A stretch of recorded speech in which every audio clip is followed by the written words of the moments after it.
दोस्तों इस वीडियो में हम बात करने वाले हैं लो हैंगिंग फ्रूट्स की। कोई गलत मतलब मत समझना, मैं बात कर रहा हूं आसानी से मिलने वाले गेन्स की। ठीक है, इस वीडियो में हम बात करने वाले हैं आईपीओ की। तो दोस्तों पिछले 4-5 सालों से आईपीओ की बहुत तगड़ी वेव है, बहुत ज्यादा नाम आपने सुना होगा। आईपीओ आईपीओ होता क्या है? जब कंपनी अपने शेयर्स को लिस्ट करती है पहली बार, उसे बोला जाता है इनिशियल पब्लिक ऑफरिंग। ठीक है, इस प्रोसेस के बाद कंपनी के शेयर्स जो है स्टॉक एक्सचेंज पे लिस्ट होते हैं, वहां पे ट्रेड किए जा सकते हैं। जब ये पहली बार होता है उसमें प्रोसेस क्या रहता है? देखिए पूरी टाइमलाइन होती है कि पहले कंपनी जो है एप्लीकेशन एक्सेप्ट करती है कि आप एप्लीकेशन, आपके और मेरे जैसे लोग एप्लीकेशन डालते हैं, फिर वो एक्सेप्ट या रिजेक्ट होती है, फिर उनको शेयर्स अलॉट होते हैं, फिर अल्टीमेटली लिस्टिंग होती है। मतलब जब स्टॉक एक्सचेंज पे लिस्ट होता है तो वहां पे लिस्टिंग गेन हो सकता है, लिस्टिंग लॉस भी हो सकता है। मतलब लेट्स से कंपनी ने आपको शेयर्स दिए 100 रुपए के, ठीक है, अब जिस दिन स्टॉक मार्केट में लिस्ट हुए वो 120 पे हो गए तो आपका फायदा, लेकिन अगर 80 पे हो गए तो आपका नुकसान, है ना। तो अब लोग जनरली क्या करते हैं शॉर्ट टर्म गेन्स के लिए कि भैया ये लिस्टिंग गेन उठा के, लिस्टिंग गेन लिस्ट होते ही सेल कर देंगे, इसको बोलते हैं लिस्टिंग गेन। इसके चक्कर में आईपीओ का पूरा सिस्टम बिठाते हैं। ठीक है, लॉन्ग टर्म के लिए तो आप नॉर्मली भी इन्वेस्ट कर सकते हो। तो basically in most cases listing gain या ये आईपीओ अप्लाई जो होता है वो शॉर्ट टर्म गेन्स के लिए होता है। अब आप कैसे डिसाइड करोगे कि आपको गेन हो या लॉस, यानी कि कैसे, क्या फैक्टर्स चेक करोगे, इस वीडियो में अच्छे से जानेंगे। वीडियो को एंड तक देखिएगा। चलिए शुरू करते हैं। अभी around the corner is Hyundai का आईपीओ, जो भी प्रोनाउंसिएशन है। ठीक है, इसके बारे में बहुत कुछ देखेंगे। देखिए इसको कैसे चेक कर सकते हो। सबसे पहले आप अपना जो भी आपका डीमैट है, जीरोधा, अपस्टॉक्स, व्हाटएवर, एंजल जो भी है, ठीक है, आप उस पर जाइए, वहाँ पे आईपीओ की डिटेल्स आपको सारी मिल जाएंगी। अभी मैंने सिर्फ गूगल किया है और ये कोई वेबसाइट आ गई है चित्तौड़गढ़.com, उस पर आईपीओ के बारे में हम सब कुछ देख पा रहे हैं। अब देखिए हर एक आईपीओ जब कंपनी लेकर आती है तो there is a price range, जैसे कि आप यहाँ पे भी देख सकते हो। रिकॉर्डिंग ऑन है जी, रिकॉर्डिंग ऑन है। तो उसके बाद प्राइस रेंज यहाँ पे आप देख सकते हो, ये लिखी, ठीक है, 1865 टू 1960 रुपीज़ पर शेयर। इसका क्या मतलब है कि कंपनी जब आपसे एप्लीकेशन मांगेगी ना तो आपको कह रही है कि इसके बीच में बिड करिए। ठीक है, आप बिड करोगे, फिर बिड कंपनी लेगी, फिर कंपनी सोचेगी कि अच्छा एक्सेप्ट करे या रिजेक्ट करे। ठीक है, तो जनरली होता क्या है, जो कंपनी फेमस है, जो आईपीओज, बड़े बड़े आईपीओज आते हैं जिनकी बहुत डिमांड होती है, उन केसेस में जनरली जो हायर वाला प्राइस बैंड है ना, उसी की रिक्वेस्ट एक्सेप्ट होती है जनरली।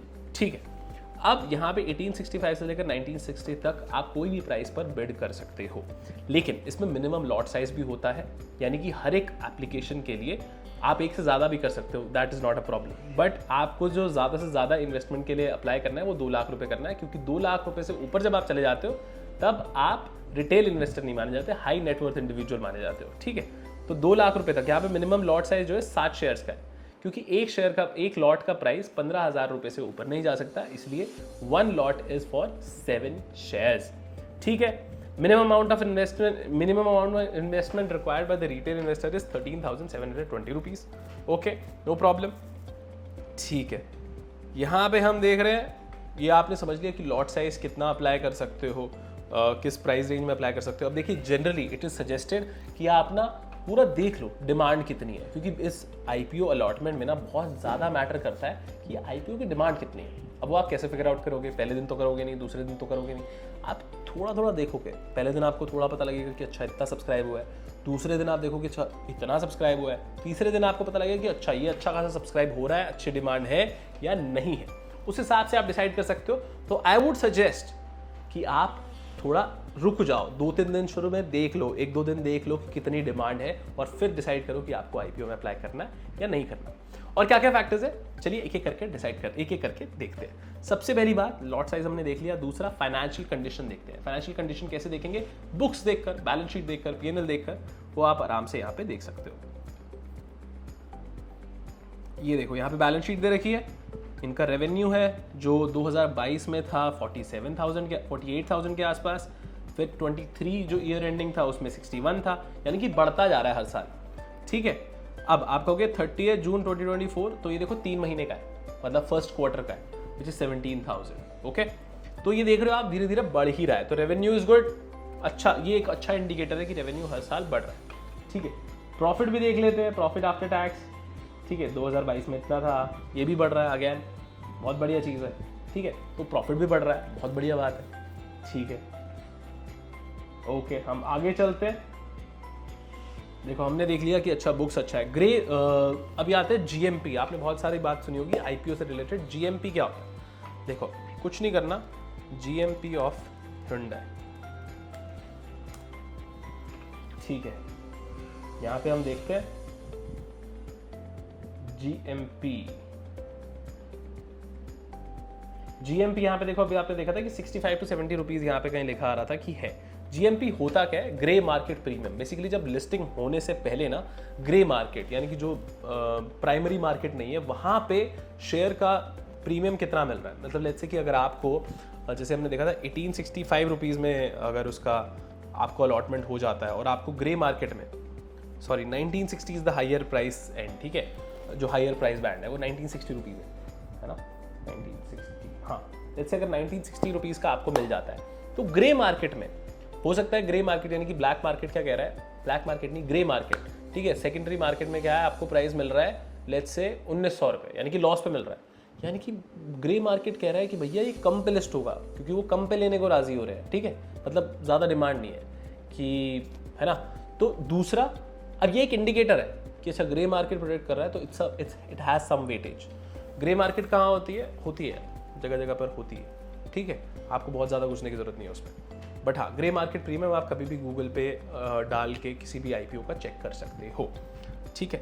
तो ग्रे मार्केट प्रीमियम इसका कोई बहुत ज़्यादा नहीं था। अभी मैंने देखा था कहीं 65 रुपीज़ के आसपास कुछ था, ये देखें, ठीक है, 65-70 रुपीज़, जो कि 1900 के प्राइस पे कोई खास बेनिफिट है नहीं। खैर, अब हम आते हैं वापस से इधर, ठीक है। हमने देखा जीएमपी भी कोई खास बढ़िया चीज़ नहीं है। अब सब्सक्रिप्शन देख लेते हैं कि सब्सक्रिप्शन कितनी हुई है, ठीक है। सब्सक्रिप्शन का मतलब बेसिकली यही है कि डिमांड कितनी है शेयर की, मतलब आईपीओ की। ये देखिए, हाँ ये देखो, तो टोटल जो सब्सक्रिप्शन हुआ है 2.37 हुआ है, जिसमें इंस्टीट्यूशनल जो बायर्स हैं, मतलब जो बड़ी बड़ी कंपनीज होती हैं, जैसे म्यूचुअल फंड कंपनी हो गई, जिनके पास बहुत सारा पैसा होता है, बहुत बड़े बड़े हाउसेज होते हैं जिनका काम ही है शेयर्स में इन्वेस्ट करना, उन्होंने 6.97 यानी कि करीब 7 गुना सब्सक्रिप्शन, मतलब जितना अगर लेट्स से कि उनको 100 शेयर्स ऑफर हुए थे तो उन्होंने 700 शेयर्स के लिए अप्लाई किया, which is a good thing. लेकिन अगर आप देखोगे नेटवर्क, मतलब नॉन इंस्टीट्यूशनल इन्वेस्टर्स जो हैं, यानी कि जो 2 लाख रुपए से ऊपर के इन्वेस्टर्स हैं, उनमें कोई खास डिमांड नहीं है। उन्होंने 60% ही किया है, मतलब 100 शेयर्स अगर अलॉट हुए थे, उन्होंने 100 शेयर्स अगर ऑफर हुए थे तो 60 के लिए ही अप्लाई किया है उन्होंने। रिटेल इन्वेस्टर्स यानी कि जो 2 लाख रुपए से कम इन्वेस्ट करते हैं, उन्होंने सिर्फ 50% ही किया है। एम्प्लॉयज़ ने किया है 1.74, तो यहाँ पे टोटल आप 2.37, तो कोई बहुत ज़्यादा डिमांड को लेके कोई क्रेज़ नहीं दिख रहा है यहाँ पे, ठीक है। तो ये हमने एक चीज़ देखी। अब प्रिवेलिंग मार्केट कंडीशन, एक और चीज़ है जो आपको देखनी चाहिए, वो क्या होता है, देखिए जब भी बुल रन चल रहा है, बुल रन मतलब कि सारे शेयर्स जो हैं ऊपर जा रहे हैं, डिमांड जो है शेयर्स की बहुत ज़्यादा ही है, तो there is a good chance कि आपका आईपीओ जो है वो ज़्यादा पे ही लिस्ट होगा। इसीलिए यही रीज़न है कि पिछले 1 साल में अगर आप देखो तो 100 कंपनीज़ के आईपीओज आ चुके हैं, करीब 1 लाख करोड़ रुपए आईपीओज में पिछले साल, इस साल रेस किए गए हैं, तो which is a very big number and this is one of the reason. तो ये एक चीज़ है आपको देखनी चाहिए। इसके अलावा मैं आपको कहूँगा एक पीई रेशियो आप ज़रूर चेक करें। देखिए ये सबका आइडिया क्या है कि लेट्स से पीई रेशियो क्या होता है, आपकी कंपनी का जो अर्निंग पर शेयर है उसका कितना मल्टीपल इज़ द प्राइस, ठीक है। देखिए आप जब भी किसी जगह पे इन्वेस्ट करते हैं, नॉट जस्ट शेयर्स, मतलब किसी भी जगह पे आप इन्वेस्ट करते हैं, लेट्स से आप इन्वेस्ट करते हैं इन एयरपोर्ट में, ठीक है, इस एयरपोर्ट में अगर आप इन्वेस्ट करते हैं तो आप इससे या तो कन्वीनियंस चाहते हैं, ठीक है, या फिर आप चाहते हैं कि ये आपको रिटर्न दे, ठीक है, मतलब आपको आगे कैश फ्लो देगा। तो इसकी कीमत डिसाइड होती है इसके फ़ायदे से कि कितना फ़ायदा ये देता है, और एक शेयर जो है उसका फ़ायदा होता है उसकी अर्निंग। सही बात है। तो अर्निंग का एक मल्टीपल कि मतलब आज अगर कोई शेयर, कोई कंपनी मुझे दे रही है, कोई एसेट मुझे 25 रुपये दे रहा है, तो मैं एक्सपेक्ट कर रहा हूँ कि ये ना मेरे को ना इसका 25 का 25 गुना या 10 गुना मेरे को इसका प्राइस दे देना चाहिए, ठीक है, क्योंकि मुझे एक रीजनेबल वो लग रहा है एस्टिमेट कि ये 10 साल तक तो मुझे 25 रुपये देगा, तो मैं उसके 250 रुपये दे देता हूँ, ठीक है। तो ये एक प्राइस पीई रेशियो इसे बोला जाता है, ठीक है। आई होप आप समझ गए होगी, EPS into PE ratio is equals to price, हाँ प्राइस, ठीक है।